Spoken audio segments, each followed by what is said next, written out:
अब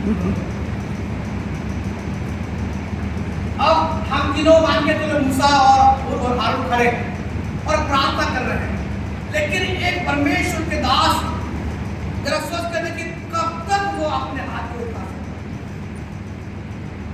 मनुष्य होने के नाते एक प्रभु का जन या आप कब तक अपने हाथ को उठा कर रख सकते हैं? 1 मिनट, आधा घंटा, 1 घंटा होने के बाद में स्वाभाविक है कि हाथ क्या हो जाएगा। हाथ उठाना भी चाहता है तो भी क्या नहीं कर पा रहा है।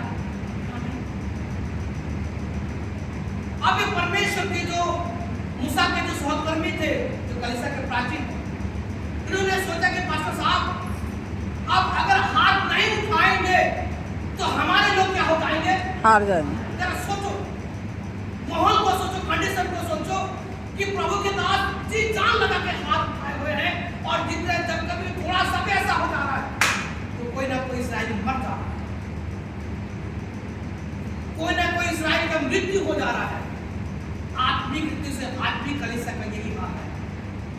आज भी जब परमेश्वर के दास, परमेश्वर की अभिषेक जब तक परमेश्वर के लोग के साथ में होता है तब तक कलीसिया उन्नति को प्राप्त करता है, लोग आत्मा में भरते हैं, परिवारों में आशीष आती है। और जब परमेश्वर के जनों का आशीष और हाथ जब नीचे हो जाता है तो परिवार, कुटुंब में और कलीसिया में उन सारे बातें होती है जो होने की जरूरत।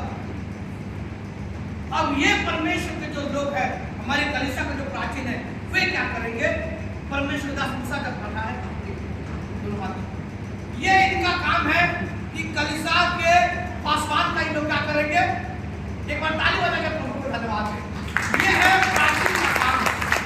ये जब तक बाइबल में लिखा गया है, जब तक सूर्य अस्त नहीं हुआ तब तक ये प्रभु के दास मूसा का क्या करते रहे? बात ये हाथ में उठाया हूं, हाथ दर्द दिया, लेकिन बैठने के बाद भी हाथ क्या करते रहना है? उठाए रहना। इसमें 2 सीख है। एक परमेश्वर का सेवक जो होता है वो कभी कभी हाथ बढ़ाकर जब तक ताकत है तब तक वो परमेश्वर का सेवकाई को करता है, लेकिन जब वो कमजोर हो जाता है तो भी उसकी सेवा समाप्त नहीं होता है। विश्वासी या प्राचीनों का कर्तव्य है कि वे अपने पासवान या अपने अभिषिक्त जन का क्या कर रहे हैं? सेवकाई में सहयोग करें।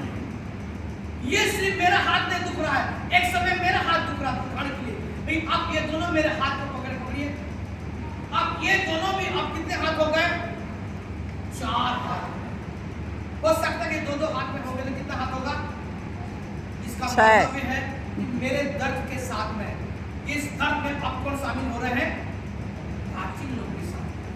अब मेरे हाथ के साथ में इनका हाथ भी दर्द देगा, क्योंकि मेरा हाथ, एक हाथ 2 हाथ था, लेकिन अब बाद में अब 2 से 4 हो गया। मैं आज आपको उत्साहित करना चाहता हूँ, कलीसिया के प्राचीनों को उत्साहित करना चाहता हूँ कि अब समय आ गया है कि परमेश्वर के राज्य के लिए अपने हाथों को बढ़ाए और अपने कलीसिया को विजय के लिए, कलीसिया के हित के लिए हमें पासवान का क्या करें? सहयोग करें, ताकि जिसके द्वारा कि परमेश्वर का उन्नति हो सके। लेकिन कभी कभी ऐसा होता है कि अगर कलीसिया अगर प्राचीन, अगर कलीसिया का पासवान का हाथ छोड़ दे तो जो समस्याएं संसार में जो युद्ध है वो कहीं ना कहीं से हानि किसका होगा? परमेश्वर। हानि किसका होगा? कलीसिया का। ये हाथ सिर्फ ऊपर उठा है, इसमें जीत सिर्फ पासवान का नहीं है, सिर्फ प्राचीनों का नहीं है, लेकिन हम सभी का क्या है? जीत है। परमेश्वर इसके द्वारा आपको